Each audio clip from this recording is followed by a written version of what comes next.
চোখে থেকে যাবে, আমার বয়স 20, আমার সারা জীবনের আফসোস থেকে যাবে আমার হাজবেন্ডকে নিয়ে, যাকে আমি জীবনে প্রথমবার ভালোবেসেছিলাম, আমার স্বামীকে, তাকে নিয়ে আমার সংসার করা হলো না। আমি কিভাবে বাঁচবো?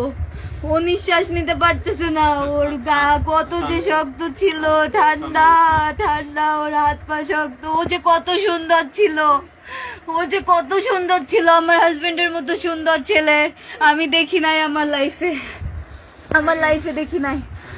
ও আর আসবে না, ও আমাকে এসে জড়িয়ে ধরবে না।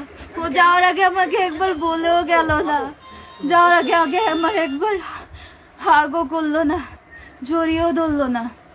ও নিজের মতো চলে গেল। কত অভিমান, কত কষ্ট নিয়ে যে ও চলে গেল, কত অভিমান নিয়ে চলে গেল। আমাকে নিয়ে যেতে পারতো, ও তো আমাকে ভালোবাসতো, ও তো জানতো আমি ওকে ছাড়া বাঁচবো না। ও তো আগে আমাকে শুট করতে পারতো, তারপর তো নিজেকে শুট করতো, দুজনে একসাথে চলে যেতাম, তাহলে তো এত কষ্ট সহ্য করতে হতো না। আজকে আমাকে যে প্রেস মিডিয়া, এই যে লাইভে আসতে হচ্ছে আমার স্বামীর মৃত্যু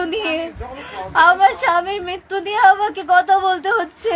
আমার স্বামী আমাকে কি করে দিয়ে চলে গেল। ওর মায়ের দায়িত্ব সেই 2 ভাইয়ের উপর, ওর সয় সম্পত্তি সবকিছুর উপর দিয়ে গেল, আর আমার দায়িত্ব দিয়ে গেল ওই কয়েকটা স্বর্ণের উপরে। আমার হাজবেন্ড সৎ মানুষ ছিল, ওর স্বর্ণ বেশি নাই। আমাদের বাসা তো সিলগালা করা আছে, টিম ঢুকুক বাসায়, টিম ঢুকে যত স্বর্ণ আছে বের করে আনুক, দেখুক তারা কয়টা স্বর্ণ আছে। ওইটুকু স্বর্ণের উপর আমার জীবনের দায়িত্ব দিয়ে গেল, যে কিনা আমার সারা জীবনের দায়িত্ব নিয়েছিল। আমাকে একটু থাকতে দিল না আমার শাশুড়ি। এখানে হাজার হাজার মেয়ে আপনার জন্য কাছে, আপনার মতো যারা ফেস করে, আমার শাশুড়ি আমাকে একটু সংসার করতে দিল না। আমার স্বামী অনেক আফসোস নিয়ে মারা গেছে, আমার স্বামী অনেক অভিমান, অনেক আফসোস নিয়ে মারা গেছে।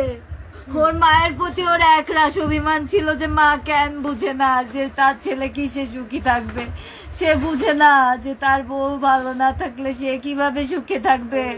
আমার স্বামীর এত আফসোস অভিমান নিয়ে, এত কষ্ট দিয়ে নিজেকে নিয়ে মারা গেল সে।